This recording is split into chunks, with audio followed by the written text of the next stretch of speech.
bringing nature's hidden rivers into glass. guys, welcome to the channel. අද මම වලට අරන් ආවේ මගේ චන්නාසියා ටික පොඩි දෙන්න අතර අංගල් 3 විතර මං ගෙනාවේ. දැන් අංගල් 4 විතර සයිස් එකට ලොකු වෙලා ඉන්නේ. මං සේල් කරන්න ගෙනාව මාළු දෙන්නේ.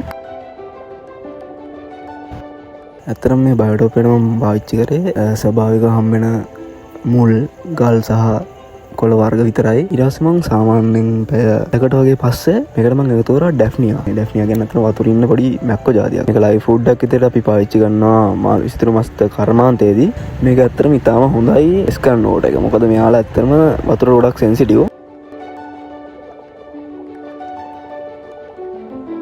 දෙවනි දවසේ මම මගේ ආසියාටි කාලා පරණ ටෑන්කේ හිටියේ. මං මීට අල්ලගෙන මගේ පොලිතීන් බෑග් දෙකකට දාලා මං ටෑන්කේ ඇක්ලිමේට් වෙන්න තිබ්බා. චන්නාසියාටිකා කියන්නේ ගොඩක් චුරල් පරිසරයේ ගොඩක් ඇග්‍රෙසිව් ඉන්න මාළුවෙක්. ගොඩක් මෙයාලා ඉන්නේ චයිනා, ඉන්දුනීසියා, තායිලන්ඩ් ඔය වගේ පැති වලට වෙන්න තමයි. කොලරඩු බිම තියෙනවා. මෙයාලා ඇත්තට මේ කොළු ආස්සේ හැංගිලා ඉන්නේ අන්නේ වගේ එකට තියෙන පරිසරයක තමයි මෙයාලා ජීවත් වෙන්නේ. බයෝටොප් එක එකම ටැංකේ හැදුවට මං මෙයාලා දෙන්නවා සෙපරේට් වෙන් කරනවා.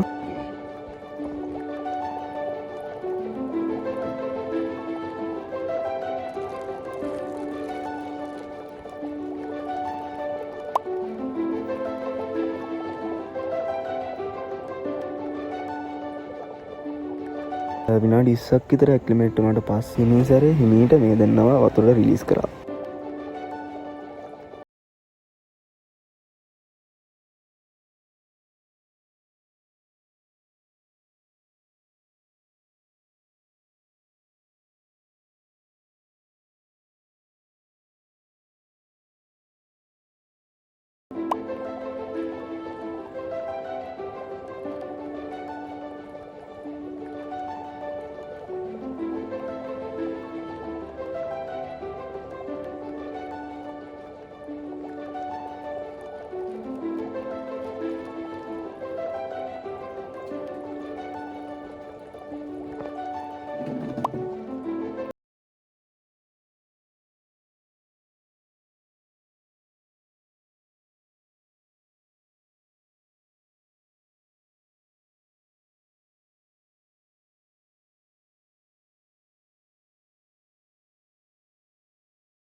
දැන් ඔයාලට පේනවා ඇති මේ සතියකට පස්සේ කිසිම ෆියර් එකක් නැතුව ඩ්‍රිෆ්ට් ෆුඩ් වගේම කොලාස්සේ ගොඩක් කම්ෆර්ටබල් විදියට ඉන්නවා. ඇත්තටම මම මේ ෆීඩ් කරන වීඩියෝස් දාලා තියන්නේ. මට මං එර්ත්වර්ම්ස්ලා ෆීඩ් කරා.